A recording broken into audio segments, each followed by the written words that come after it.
Well, hello everyone, and welcome back to another installment of Sparrap Plays Pixel Starships. Today we're going to look at crew training. So let's start by looking at a crew member.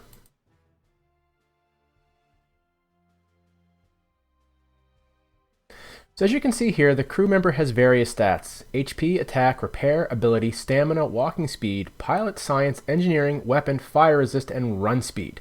They also have a total amount of available training points. In this scenario, Galaxy Bob has 100 training points available. So what can you do with those training points? Well, in order to use them, you're going to need one of two rooms: the gym or the academy. Now, your graphical representation of these might be a little bit different depending on what type of skins you've used or what level they are. So in order to train a crew, first you want to put them in one of the two rooms. So if you put them in the gym, they can train certain things. They can train their HP, their attack, their stamina, and their ability. And as you can see on the side, there's all different training programs that they can do. These ones are the ones that you get initially with your gym, and as you level up your gym and your research, you can get the higher level ones. What you'll notice is that with most of them, there's a primary stat, and that is the stat that gets the majority of the work done in this training. Then you also have secondary and tertiary stats. So there's a much higher chance of your ability being increased by using this than there is, let's say, of your attack. Now, this doesn't mean you'll get 14% increase. It means you'll get 14% or less increase. So you select your training that you want to do, and you just click the minerals. There we go. Now in 12 hours, Galaxy Bob will have trained, and hopefully we'll get some health improvement for him. Now let's take another character, and we're going to move them up into the academy. The academy is very similar. You can see the different training programs on the side. Again, they expand as you get higher levels.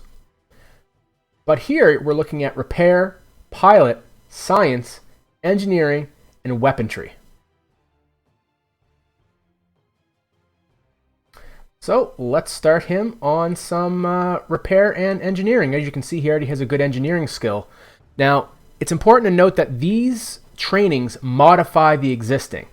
So, for example, with engineering, he's got a default of, let's say, 18.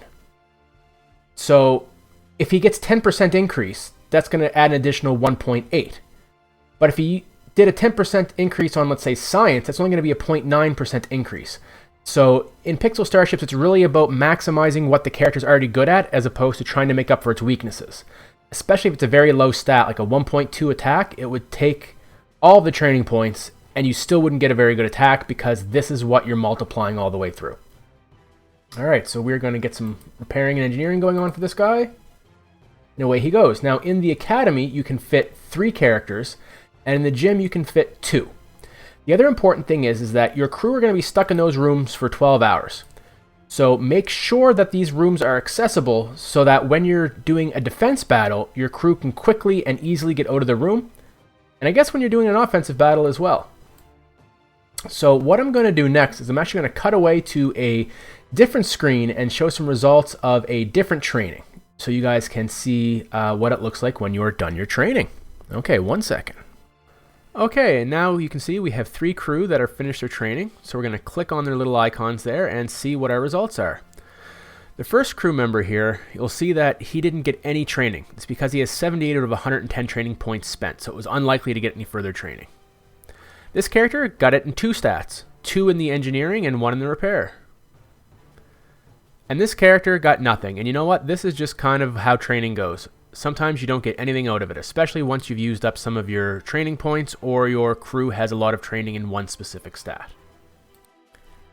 One thing to take note of is that as your crew increases in the amount of training points they've used as a percentage of their total, it will become more and more unlikely for them to receive boosts during the training. So this might mean that you'll train several times in a row and receive nothing, and then you'll train once and you'll get a 1% gain. So to get a crew to use up all of their training, even with using the instant consumables, it's going to be a long time. So you should plan out your training, figure out what's the stats you want for each crew, and then slowly work towards it. Another part of training is the fatigue system. If you look here, I've got a list of fatigued faces. Now you'll notice that when you select one of your crew, they will have a face above them, and this denotes how fatigued they are from training. The fatigue rating goes from anywhere from 0 to 100. Now what happens when you train a crew that is fatigued is that there's less chance that each of the stats will be increased. However, the very useful thing about this is that it impacts the secondary and tertiary stats far more than the primary.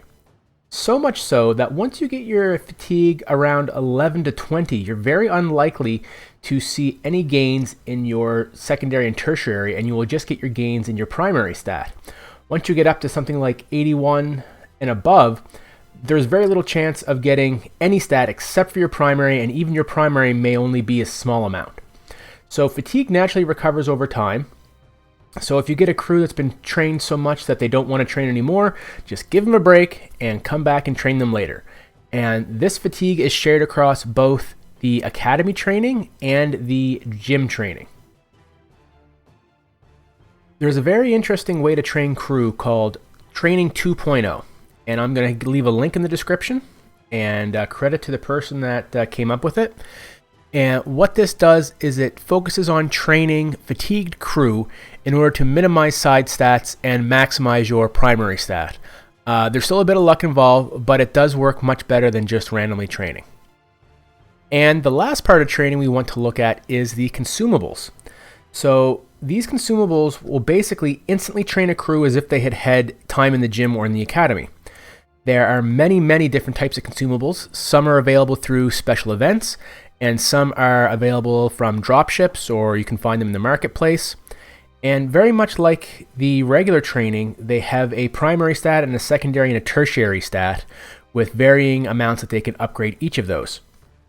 Now, when you're using the consumables for the instant training, there are soft caps. For example, if you're using a gray, which I believe is considered common item, once you get up to 30%, no matter how many you use, you're not going to increase that stat any further. You have to move to a higher level rarity of training item.